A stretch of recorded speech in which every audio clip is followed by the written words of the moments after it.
everybody, and welcome back to Storm Reads. And today I'm going to be giving you a little bit of a rundown on Monsterathon Week 2.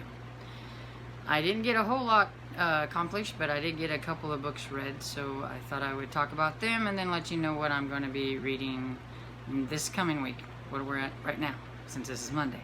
So let's get into it. So I read or listened to The Dark Descent of Elizabeth Frankenstein by Kirsten White, and it was pretty good.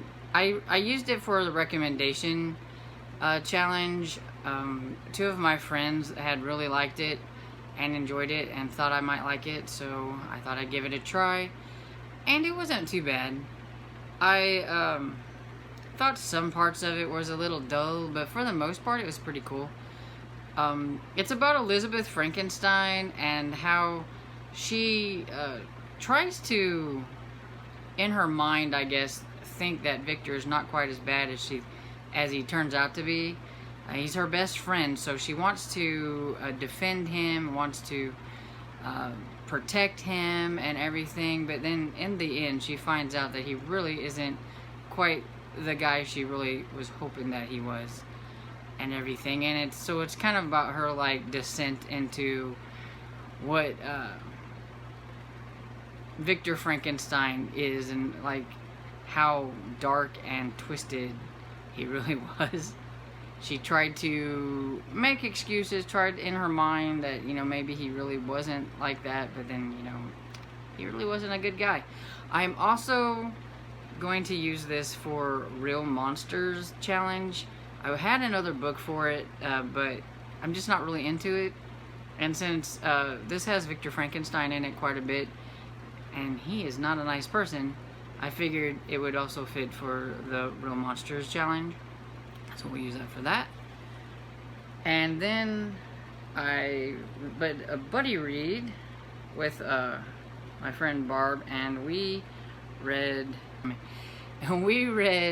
Magic Breaks by Ilona Andrews, and this one is number 7, I believe.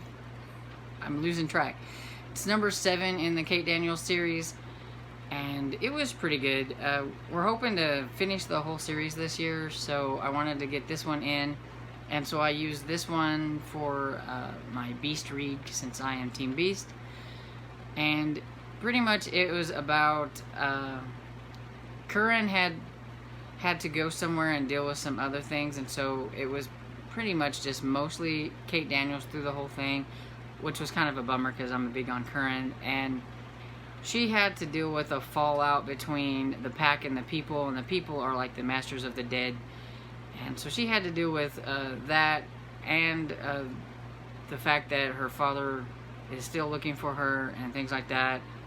And I won't say any more because it's number 7, but I really did like it. I enjoyed it. I am curious to see how the rest of the series is going to go, because I think this one it's sort of set up like it could have been the end of like the series, but then she got a contract for 3 more books, and so she went ahead and done it. So I'm kind of curious to see how the rest of the series will go after this, but it was enjoyable.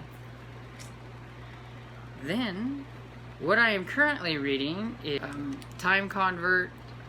I've held this up before, but still haven't got to it yet.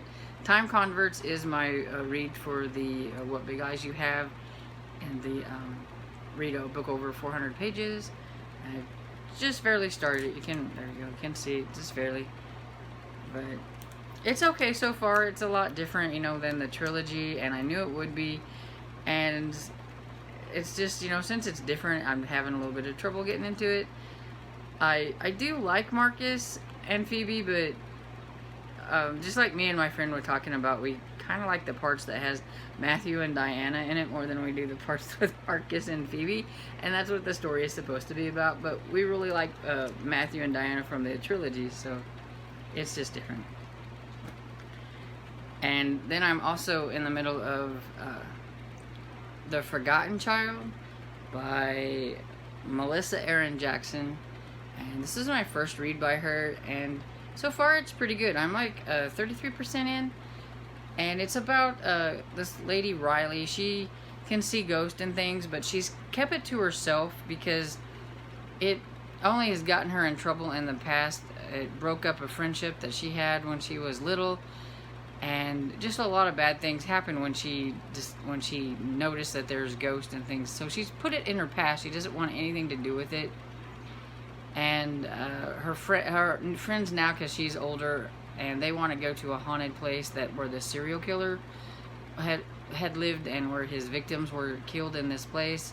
And now it's like a haunted attraction, and they want to go, and she doesn't want to go, and she tries to make all kinds of excuses, but she runs out of excuses, and they play, you know, the friend card and all that stuff, and so she ends up having to go. And while she's there, some things happen, and she sees this little boy and everything. And so far, not a whole lot has happened, but there's enough that at 33% in, there's been like a plot twist type thing that I'm kind of curious to see what's going to happen next.